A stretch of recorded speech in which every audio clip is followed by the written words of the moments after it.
లక్ష్మి అనేటప్పటికీ మొత్తం అందరం కూడా ఖచ్చితంగా పూజ చేసే రోజేది అంటే శ్రావణ మాసంలో వచ్చేటటువంటి పౌర్ణమి ముందు శుక్రవారం వరలక్ష్మీ వ్రతం.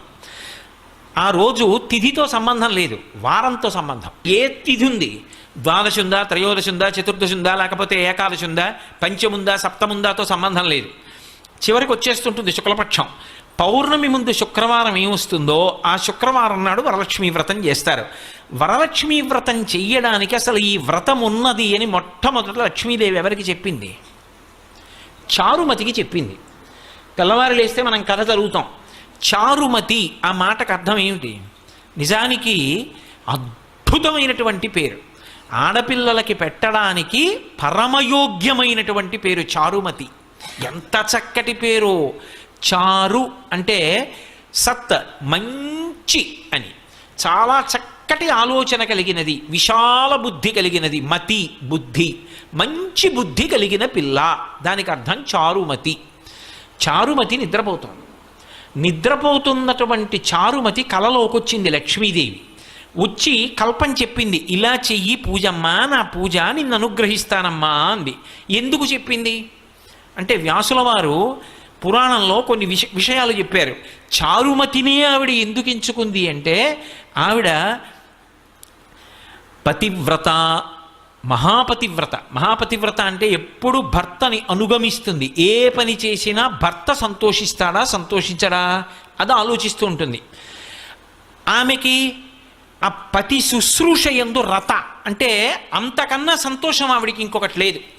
ఇంటి ఇల్లాలుగా 10 మందికి అన్నం పెట్టడంలో, 10 మందిని ఆదరించడంలో, ఆ ఇంటి యజమానికి కీర్తి తేవడంలో, ఆ ఇంటికి లక్ష్మీ కటాక్షం కల్పించడంలో ఒక ఇంటి ఇల్లాలికున్నటువంటి ప్రాముఖ్యత నిజానికి పురుషునికి లేదు. నేను పరమ సత్యం చెప్తున్నాను మీతో.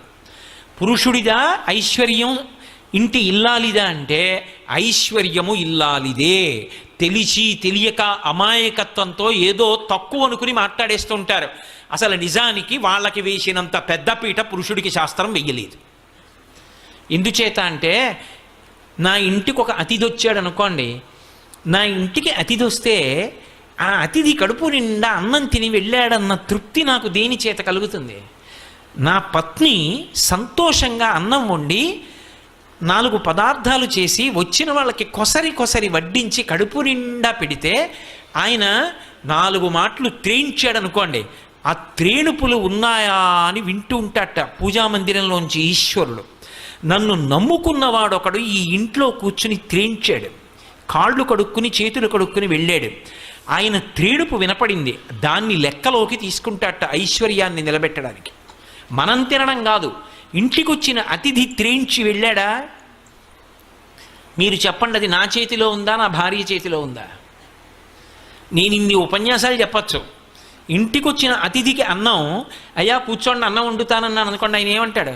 అయ్యో ఎందుకంటే ఏం పర్వాలేదు, నాకు వీళ్ళు కూడా తెలిసిన వాళ్ళు ఉన్నారు, తప్పకుండా రమ్మని నిగ్రహించారు, ఇంకొక మాట వస్తానులేండి అంటాడు. ఎందుకని? ఆవిడేమో కోపంగా అటు ఇటు తిరుగుతోంది అనుకోండి, రోజు ఎవడో వస్తాడు, ఏమిటి పిచ్చి కూడా అని. ఆయన వండుతానన్నాడు అనుకోండి, ఆ ఇంటి అతిథి అన్నం ఎందుకు తింటాడు? అదే అన్నయ్య గారు మీరు వెళ్ళడానికి వీలు లేదు, మీరు రావడం మా అదృష్టం, మీరు ఇవాళ చెల్లి చేతి భోజనం తిని వెళ్ళవలసిందే, అనుబంధం కూడా కలిపి నేను పెడతాను మీరు తినవలసిందే అని పరమోత్సాహంతో వండుతోందనుకోండి, వచ్చినవాడు కాళ్ళు కడుక్కుని చేతులు కడుక్కుని అనుష్ఠానం చేసుకుని వచ్చి ఆ భోజనానికి కూర్చుని సంతోషంగా తింటాడు. ఇప్పుడు నా ఇంట ఒక అతిథి అన్నం తినడం ఎవరి మీద ఆధారపడింది? ఆమె మీద ఆధారపడింది. అంతవరకు ఎందుకు? నా మేనల్లుడు, నా అన్నదమ్ముల బిడ్డలో వచ్చారనుకోండి, వస్తే వాళ్ళకి ఇంత పట్టెడు అన్నం పెట్టాలి, వాళ్ళ కడుపు నిండా తిని వెళ్ళాలి, పెదనాన్న ఇంటికి వచ్చామని, మామయ్య ఇంటికి వచ్చామని. ఎవరి చేతిలో ఉంది? నా చెల్లెలు ఇంటికి వచ్చింది, అది సంతోషంగా పసుపు కుంకం ఓ పట్టుచీర పుచ్చుకుని వెళ్ళాలంటే ఎవరి చేతిలో ఉంది? నా చేతిలో లేదు. ఆ వచ్చిన దానికి ఏమండి మీ తోడ పుట్టింది, ఆ అమ్మాయి సంతోషిస్తే మన ఇల్లంతా సంతోషించినట్టే. శోభన దేవత అండి మన ఇంటికి. ఇంటికి అక్క చెల్లెలు వచ్చింది అంటే పసుపు కుంకం పెట్టకుండా పంపకూడదు. అంతకన్నా అదృష్టం ఏమిటి? మా అన్నయ్య ఇచ్చాడని కట్టుకుంటుంది, పెట్టండి ఇంకో మాట కొనుక్కుంటాను, ఈ పట్టు చీర పెట్టేస్తానని పెట్టింది అనుకోండి, 70 ఏళ్ళు బతికేవాడు 80 ఏళ్ళు బతుకుతాడు పురుషుడు. నిజానికి ఎవరిది వైభవం అంటే ఇల్లాలిదే వైభవం. ఆవిడ లేకపోతే యజ్ఞం చేస్తాడా, యాగం చేస్తాడా, కడుపున పుట్టిన కూతుర్ని కన్యాదానం చేస్తాడా, ఎడంభుజం మీద ఉత్తరీయం వేసుకుంటాడా? ఆవిడ ఉంటేనే అవన్నీ. ఆవిడ లేకపోతే ఏ పుణ్యకార్యం చేయలేడు. ఇక్కడ సుఖం లేదు, ఊర్ధ్వలోకాలకు వెళ్ళడానికి పుణ్యం లేదు. అన్నీ ఆమె చేతిలోనే ఉన్నాయి. అందుకే గృహలక్ష్మి గృహే గృహే. అసలు ఇంటికి లక్ష్మీదేవి ఎవరు అంటే ఇల్లాలే లక్ష్మి. అందుకే పీటల మీదకి వెళ్ళినప్పుడు పెళ్లి కొడుకు నడిచి వెళ్ళిపోతాడు, పెళ్లి కూతురు నడిచి రాదు, పద్మంలో కూర్చోబెట్టి తీసుకొస్తారు. ఎందుకంటే ఆయన లక్ష్మి, ఆమె నడిచి రాకూడదు. మేనమామలు ఎత్తి తీసుకొస్తారు. అంత సుసంపన్నమైనటువంటి ధర్మం మంది. అటువంటి లక్షణములు కలిగినది చారుమతి కాబట్టి చారుమతికి లక్ష్మీదేవి కలలో కనపడింది. అమ్మా, నువ్వు పతి శుశ్రూష చేయడంలో రమించిపోయేటటువంటి లక్షణం ఉన్నదానివి. పైగా కళావతి సావిదుషి సతతం మంజుభాషిణి చారుమతి లక్షణాలు చెప్పారు. ఆవిడ కళావతి, కళలో ప్రవేశం ఉంది. భర్తగారు పూజ చేసుకుంటున్నాడు అనుకోండి, నీరాజనం గంట వినిపించింది అనుకోండి, ఆవిడ వచ్చి కూర్చుంటుంది. గీతం శ్రావయామి అన్నాడు అనుకోండి, ఆయన చక్కగా ఆవిడ అక్కడ కూర్చుని ఓ కీర్తన పాడుతుంది. ఆవిడ కీర్తన పాడుతుంటే ఆయన అలా కూర్చుని అప్పటి వరకు పూజ చేసి ఉన్నాడు కదూ, కంజదలాయతాక్షి కామాక్షి అని పాడుతోంది అనుకోండి, ఆయన కళ్ళు మూసుకుని ఆ పాట వింటూ అప్పటి వరకు పూజ చేసి చేసి చేసి చేసి ఆర్ద్రతతో ఉన్నాడేమో. ఆ అమ్మవారు కుంజరగమని అంటే కామాక్షి శుక్రవార మంటపంలో అమ్మవారు నడిచి వెడుతుంటే కాళ్ళకి పెట్టుకున్న గజ్జెల చప్పుడు ఇక్కడ వింటూ మురిసిపోతాడు. ఇప్పుడు కళావతి ఆవిడకి ఒక పాట వచ్చు, పాడింది. ఆవిడికి వీణ వాయించడం వచ్చు, ఇవాళ పాట పాడింది. రేపు వాద్యం ఘోషయామి, కాసేపు వీణ వాయిస్తుంది. ఆయన పూజలో పక్కనే అనుగమిస్తుంది. అనుగమించి ఆయనకి ఏం కావాలో ఆయన అడగక్కర్లేదు, అలా అందిస్తుంది. ఇద్దరూ కలిసి తరించిపోతారు. అందుకు చిటికిన వేలు పట్టుకుని నడిచారు ఇద్దరు. అది జీవితంలో ఒక్కరోజు అలా అనుభవించింది లేదనుకోండి, ఏమి దాంపత్యం అని అలా దాంపత్యం. ఒక్కరోజు అలా కూర్చుని పూజ చెయ్యలేదు, అలా ఆయన అడగలేదు, ఆవిడ ఇవ్వలేదు. ఎందుకు ఇంకా అది, దానిలో ఏమి సంతోషం ఉంది అసలు? కాబట్టి కళావతి సావిదుషి, ఆమె మంచి ఆలోచన చెప్తుంది. పక్షపాత బుద్ధి లేదు, మా వాళ్ళు మీ వాళ్ళు అన్న బుద్ధితో ఉండదు. మంచి బుద్ధితో ఆలోచిస్తుంది. ఇవి చేస్తే మా ఆయన కీర్తి నిలబడుతుంది, ఆయన వృద్ధిలోకి వస్తారు, ఆయన ఆయువు నిలబడుతుంది. కాబట్టి నేను ఆయనకి ఈ సలహా చెప్పాలి. మంచి ఆలోచనలు చెప్తుంది. సావిదుషి సతతం మంజుభాషిణి. ఆమె ఏది మాట్లాడినా కర్కశంగా ఉండదు, పరమ మృదువుగా చిరునవ్వులు నవ్వుతూ చక్కగా మాట్లాడుతుంది. అందుకే అసలు ఒక ఇంటి లక్ష్మిదే ఏ కారణం చేత నిలబడుతుందో తెలుసా? నేను చెప్పట్లేదు ఈ మాట, మహాభారతంలో చెప్పిన మాట చెప్తున్నా.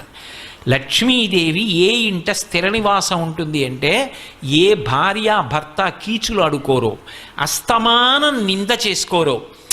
ఆయనకేం తెలుసండి, మా పుట్టింట్లో బోల్డన్ని పూజలు, కానీ ఆయనకేం తెలుసు, నన్ను చూసి నేను మా అత్తారింటికి వచ్చిన తర్వాత నమస్కారం పెట్టాలని నేర్చుకున్నారు అందనుకోండి. ఎందుకు ఆ పూజలన్నీ? ఈశ్వర స్వరూపుడైన భర్తను నింద చేసేదానికి. లక్ష్మీదేవి పూజ చేసి బయటికి వచ్చి భార్యని నింద చేశాడనుకోండి, ఎందుకు ఆ పూజ? నీ ఇంటి లక్ష్మి ఆవిడ సంతోషపడడానికి నువ్వు చేసిన లక్ష్మీ పూజ ఎవరికి పనికి వస్తుంది? వాళ్ళిద్దరూ ఉల్లాసంగా ఉన్నారనుకోండి, సంతోషంగా ఉన్నారనుకోండి, అంతకు మించిన లక్ష్మి ఇంకొకటి లేదు. అందుకే విశ్వనాథ సత్యనారాయణ గారి 1000 పడగ నవల్లో ఒక మరచెంబు అడ్డు పెట్టి దాంపత్యాన్ని చూపించారు. ఎంత ఉన్నది అని కాదు, ఆ ఉన్న రోజులు సంతోషం, ఆ లేని రోజులు మధురమైనటువంటి అనుభూతి. ఆ లేని రోజులు కూడా దాంపత్యంలో మధురమైన చిగురుటాకులు, అవి ఇప్పుడు పండిపోయి పచ్చగా అయిపోయి రాలిపోయి ఇప్పుడు పెద్ద వటవృక్షమై నిలబడ్డారు ఇద్దరు. ఆ చెట్టు కింద ఎందరో బాటసారులు సేద తీరుతున్నారు. కానీ వాళ్ళు అలా వృద్ధిలోకి రావడానికి కారణం వాళ్ళిద్దరి మధ్య ఉన్న అన్యోన్యత, ఆ సంతోషం, ఆ ప్రేమ, ఒకరి మీద ఒకరికి ఉన్నటువంటి ఆ నిండుతనం, దాని చేత లక్ష్మీదేవి నిలబడుతుంది తప్ప అసలు భార్యాభర్తలు ఇద్దరూ అస్తమానం దెబ్బలాడుకునే చోట లక్ష్మీదేవి నిలబడదు. కాబట్టి మంజుభాషిణి, ఒక్కొక్కసారి తిరస్కరించవలసి రావచ్చు, ఇది కుదరదు చెయ్యలేను అని చెప్పవలసి రావచ్చు, ఇది చెయ్యకండి అని చెప్పవలసి రావచ్చు. కానీ అది చెప్పడంలో ఒక అందం ఉంటుంది. అది ఆ సరళంగా మాట్లాడినటువంటి తీరు ఆకర్షిస్తుంది. మీరు ఏదో ఒక విషయం చెప్పాలనుకున్నారనుకోండి, అయ్యా మీరు చెప్పిన ప్రవచనం విని నాకు లక్ష్మీ కటాక్షం గురించి ఒక్క ఆలోచన వచ్చింది, మీతో పంచుకోవచ్చా అని అడిగారు అనుకోండి. అయ్యో ఏమిటి చెప్పండి అంటాను. మీరు చెప్పిన కన్నా ఇలా కూడా చెప్పచ్చు అనిపించింది అన్నారనుకోండి, నేను ఇప్పుడు పనిలో ఉన్నాను, మీరు తర్వాత మాట్లాడతారు కానీ అంటారు. మాట్లాడడంలో తేడా. మాట చేత దగ్గరికి చేరాలా, మాట చేత దూరంగా పోవాలా అన్నది నిర్ణయింపబడుతుంది. అందుకే ఆ మాట కూడా ఏమిటి అంటే లక్ష్మి. నీకు కటాక్షం ఎందుకు వచ్చింది? ఒకరికి దగ్గరయ్యావంటే మాట తీరు, ఒకరికి దూరంగా పోయావంటే మాట తీరు. కాబట్టి మంజువాదిని, ఆ మాట మాట్లాడడంలో ఆ మంజులంగా మాట్లాడడం అనేటటువంటి లక్షణం ప్రత్యేకించి గృహిణికి ఎందుకు చెప్పారు అంటే, ఆటు పోటు షాక్ అబ్జార్బర్లు కార్లకే ఎందుకండి అంటే, అదే రహదారి మీద ఎడుతుంది, గోతుల్లో పడుతుంది కాబట్టి. ఇంట్లో తెల్లవారి లేస్తే ఎన్ని విషయాలో చక్కబెట్టేది ఎవరు అంటే ఇల్లాలు. అందుకని ఆమెకి సహనము చాలా ఎక్కువ అవసరం అవుతుందని అంత ఇబ్బందిలో కూడా అలా మాట్లాడగలగడం ఆవిడ గొప్పతనం. మంజుభాషిణి, ఆవిడ పేరు చెప్తే ఆమెని కన్న తల్లిదండ్రులు, ఆమె అత్తగారు మామగారు కూడా మురిసిపోతారట.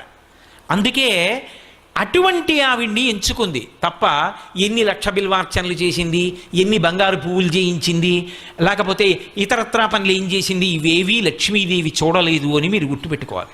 చారుమతి వృత్తాంతం చదివితే. అంటే లక్ష్మీ కటాక్షమునకు హేతువేది అంటే ఎవరు ఇంటి లక్ష్మియో అక్కడ ప్రారంభం.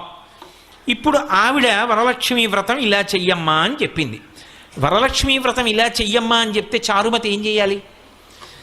భర్తను లోపలికి పిలిచి, ఏమండో రాత్రి లక్ష్మీదేవి కల్లోకి వచ్చింది, మన ఇంటికి వస్తానంటోంది, వ్రతం చేయమని చెప్పింది, ఈ సంబారాలు పట్టరండి, ఎవరన్నా అడిగితే చెప్పకండి, ఎందుకోను ఏదో పని ఉంది, మా ఆవిడ ఏదో చేసుకుంటుంటని చెప్పి తెచ్చేసేయండి, అందరికీ తెలిసిపోతే వాళ్ళకు కూడా లక్ష్మీ కటాక్షం వస్తుంది అనుకోండి. అందనుకోండి, ఆవిడ చారుమతి కాదు, మహాస్వార్థపరురాలు. మీరు చారుమతి వృత్తాంతం వరలక్ష్మీ వ్రతం కథ చదివినప్పుడు మీకు ఒకటి కనిపిస్తుంది. చారుమతికి లక్ష్మీదేవి కనపడి చెప్తే చారుమతి చేసిందా, చారుమతి ఇతర ఇల్లాళ్లతో కలిసి చేసిందా? అందరితో కలిసి చేసింది ప్రదక్షిణం. అందరికీ ఆమె ఆభరణాలు. అంటే తనకే ఉండాలన్న లక్షణమా, అందరికీ ఉండాలన్న లక్షణమా? ఆ సద్బుద్ధి మొదటి లక్ష్మి. అది ప్రసాదము. ఈ ప్రసాదమునకు హేతువు పాత్రత. ఈ పాత్రతగా చెప్పడమే వరలక్ష్మీ వ్రతం యొక్క కథ.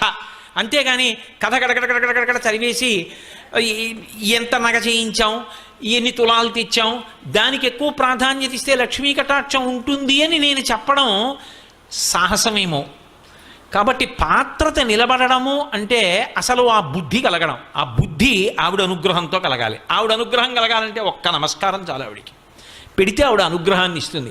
ఇప్పుడు ఆ పాత్రత కలిగితే ఆవిడ వర్షిస్తుంది.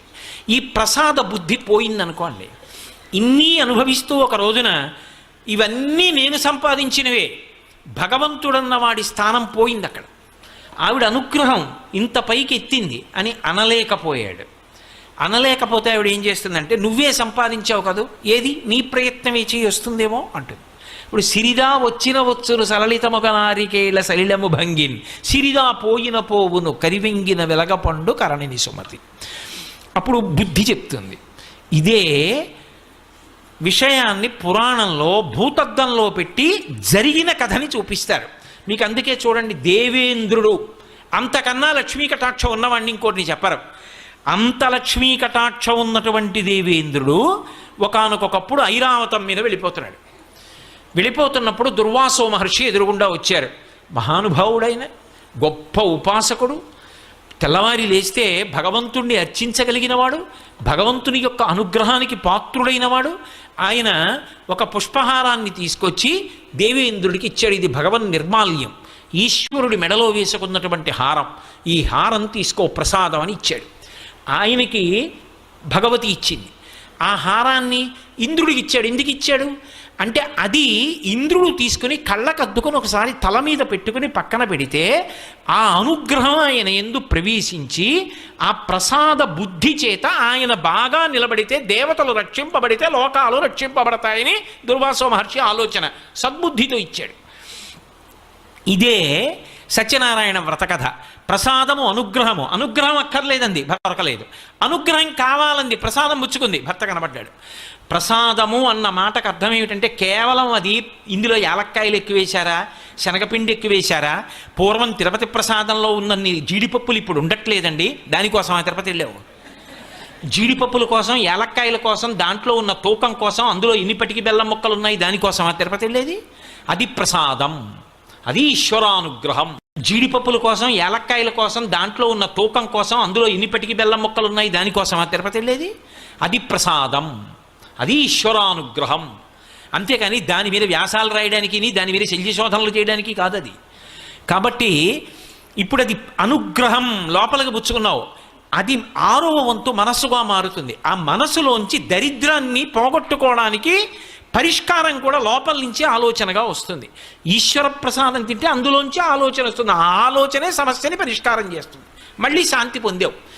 ఇప్పుడు దుర్వాసో మహర్షి ఇంద్రుడికి ప్రసాదం ఇచ్చాడు, భగవంతుడి మెడలో వేసిన హారం ఇచ్చాడు.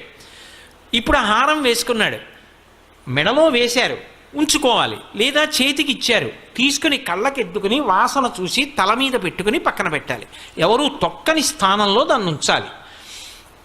ఇంద్రుడు ఏం చేశాడు? అహంకారం, నేను మహేంద్రుణ్ణి, నేను ఇంతటి ఐశ్వర్యవంతుణ్ణి, అందున ఐరావతం మీద పెడుతున్నాడు. ఐరావతం మీద పెడుతున్నప్పుడు ఇటువంటి ఏనుగు ఇంకొకడికి లేడు, దీని మీద పెడుతున్నాడంటే ఇంద్రుడు పెడుతున్నాడని గుర్తు. అటువంటి నాకు పూలదండోటి పట్టుకొచ్చి ఇచ్చాడు, అది కూడా వాడిపోయింది. ఎందుకని? భగవంతుడి మెళ్ళలోంచి తీసి తెచ్చినటువంటి మాల, ఈ మాల పెద్ద విషయం ఏముంది అని తీసి ఆ ఏనుగు కుంభస్థలం మీద పడేశాడు. ఇప్పటికీ మనం చూడాలా, దేవాలయంలో భగవంతుడి మెడలో హారం తీసి వచ్చిన వాళ్ళకి ఇస్తే వాళ్ళు తీసుకెళ్ళి కారుకు కట్టుకుంటారు. ఇంద్రుడు ఏనుగు మీద పారేయడానికి ఎక్కొచ్చిన కారుకి భగవంతుడి మెడలో ఉన్న హారం కట్టుకున్న వాడికి ఏమిటి తేడా? ఒకటే. కాబట్టి ఇప్పుడు ఏమైంది? ఆ ఏనుక్కి ఏం తెలుస్తుంది? ప్రసాదం ఏనుక్కి తెలియదుగా, అది తొండం పెట్టి లాగింది పూలహారం, అది తినదది. కాబట్టి అదేం చేసింది? దానిది చాంచల్య బుద్ధి, అది కింద పారేసి కాలుతో తొక్కింది. చూశాడు దుర్వాసో మహర్షి, ప్రసాద తిరస్కారం చేశావు, నేను తెచ్చినది ఏమిటో నీకు అర్థం కాలేదు. ఏ ప్రసాదాన్ని తిరస్కరించావో దాని ఫలితం నీకు లక్ష్మీ కటాక్షం ఉండకూడదు, భ్రంశం అయిపోవాలన్నాడు. లక్ష్మి సముద్రమునందు కలిసిపోవుగాక అన్నాడు. అంతే, ఇంద్రుడి యొక్క లక్ష్మి అంతా వెళ్ళిపోయింది. ఇంద్రుడి లక్ష్మి వెళ్ళిపోయింది అనడానికి గుర్తులు చెప్పాడు ఇంద్రుడు వచ్చి గురువుగారి దగ్గర. ఆయన ఏం చెప్పాడంటే, మొదటి మాట ఏం చెప్పాడంటే, దేవతల యందు ఉత్సాహము నశించిపోయింది అన్నాడు. ఇది మీరు బాగా పట్టుకోవాలి. ఇప్పుడు సముద్రంలో లక్ష్మి వెళ్ళిపోతే ఇంద్రుడు ఏం చెప్పాడంటే, ఉత్సాహం పోయింది దేవతల్లో అన్నాడు. అసలు ఐశ్వర్యములకన్నిటికీ కూడా ప్రధానంగా ఆలంబనం ఎక్కడుంటుంది అంటే ఉత్సాహంలో ఉంటుంది. ఒకసారి వస్తుంది, ఒకసారి పోతుంది, ఒకసారి కష్టం వస్తుంది, ఒకసారి సుఖం వస్తుంది. కానీ ప్రయత్నమునందు ఊంచుకుని నిలబడగలిగిన వాడెవరో వాడు మాత్రం జీవితంలో విజయాన్ని సాధిస్తాడు. అందుకే మీరు చూడండి, ఎప్పుడూ కూడా భగవంతుడి దగ్గరికి వెళ్ళి శ్రీ సూక్తం చెప్పినప్పుడు పూర్తి చేసేటప్పుడు ఒక మాట చెప్తారు, సిద్ధలక్ష్మీర్ మోక్షలక్ష్మీర్ జయలక్ష్మీ సరస్వతి శ్రీర్లక్ష్మీర్ వరలక్ష్మీశ్చ ప్రసన్నా మమ సర్వదా అని చెప్తారు. 6 లక్ష్ముల్ని చెప్పింది వేదం. ఈ 6 ఉన్నటువంటి ఆదిలక్ష్మి నన్ను అనుగ్రహించుగాక. ఏవి ఆ 6 రూపాలు? నే చెప్పినవి కావు, శ్రీ సూక్తం వేదప్రోక్తం, వేదం చెప్పిన లక్ష్ములు. అవి మొట్టమొదటిది సిద్ధలక్ష్మి, మోక్షలక్ష్మి, జయలక్ష్మి, సరస్వతి, శ్రీర్లక్ష్మి, వరలక్ష్మీశ్చ ప్రసన్నా మమ సర్వదా. నా యందు ఎప్పుడూ అనుగ్రహమును కటాక్షించుగాక. లక్ష్మి యొక్క ఈ 6 రూపములు. ఇందులో చిట్ట చివర చెప్పబడిన లక్ష్మి వరలక్ష్మి. మీరు ఎందుకు ఈ క్రమాన్ని వాడింది వేదం? ఇలాగే ఎందుకు చెప్పాలి? శ్రీ సూక్తంలో ఈ లక్ష్ముల యొక్క స్థానాల్ని మార్చి చెప్పకూడదా? కాదు, ఇందులో పూల దండ గుదిగుచ్చినట్టు అంతర్లీనమైన రహస్యం ఒకటి ఉంది. సిద్ధలక్ష్మి, ఒక కార్యం సిద్ధించిందండి అంటాడు. అమ్మయ్యా, మొత్తానికి సిద్ధించిందండి అంటాడు. అందుకే విఘ్నేశ్వరుడు భార్యల్లో సిద్ధి బుద్ధి. సిద్ధించింది అంటే దాని అర్థం ఏమిటో తెలుసా? నేను అనుకున్నటువంటి కార్యం పూర్తయిపోయింది. నేను అనుకున్న కార్యానికి మొట్టమొదటి రూపం ఏమిటి? సంకల్పం కదా. ఇప్పుడు నేను ఇక్కడ ప్రవచనం చెయ్యాలి అనుకున్నాను, ఈ ప్రవచనం చెయ్యాలి అని నేను ఇక్కడికి బయలుదేరి వచ్చినప్పుడు మొట్టమొదట దానికి అంకురం ఏమిటి అంటే ఒక సంకల్పం. ఈ సంకల్పం చెయ్యడానికి వచ్చినప్పుడు అసలు లక్ష్మీ కటాక్షం గురించి చెప్పడానికి నీకు అర్హత ఉందా? ప్రతిబంధకాన్ని తట్టుకున్న ఉత్సాహం ఉంటే కదా నువ్వు నిలబడ్డానికి అర్హుడివి. నీకే లేని నువ్వు ఎలా పంచిపెడతావు? ఓ పరీక్ష ఉంటుంది. ఏమిటా పరీక్ష? ఒంటి నిండా ముక్కులోకి, చెవుల్లోకి, కళ్ళల్లోకి కూడా దీపపు పురుగులు వెళ్ళచ్చు. ప్రతిబంధకం దాటగలవా? దాటి మనసు నిలబెట్టగలవా? అమ్మో నేను చెప్పలేనండి అన్నావు అనుకోండి, అన్నీ బాగుంటే చెప్తావా? ఈ ఉత్సాహం లేని వాడికి నువ్వెలా చెప్తావు లక్ష్మీ కటాక్షం గురించి? కాదు, అవన్నీ ఉన్నా నాకు ఆవిడ గురించి చెప్పేటప్పుడు జ్ఞాపకానికి రావు. నాకు ఆవిడ గురించే మనసు నిలబడుతుంది. ఏమి ఉండనివ్వండి, ఎన్ని ఖర్చీనివ్వండి, నాకు ఆ చెప్పుకోవడం సంతోషం, 2 గంటలు చెప్పవలసిందే, నేను వెళ్ళను వెనక్కి అన్నాను అనుకోండి, ఆవిడ అనుగ్రహిస్తుంది, చెప్పిస్తానంటూ అని పక్కన కూర్చుని చెప్పిస్తుంది. కాబట్టి ఇప్పుడు ఉద్ధాన పతనాలు అంటే ఒక సంకల్పం మొదలై సంకల్పానికి ఆటుపోటు వస్తాయి. ఒకటి కలిసి వస్తుంది, ఒకటి ప్రతిబంధకం వస్తుంది. ఈ రెండిటి మధ్యలో నలుగుడు పడకుండా నేను సాధించి తీరుతానని తిరుగులేనటువంటి సంకల్పంతో నిలబడగలవా? ఆ నిలబడగలిగితే సంకల్పం పూర్తయిపోతుంది.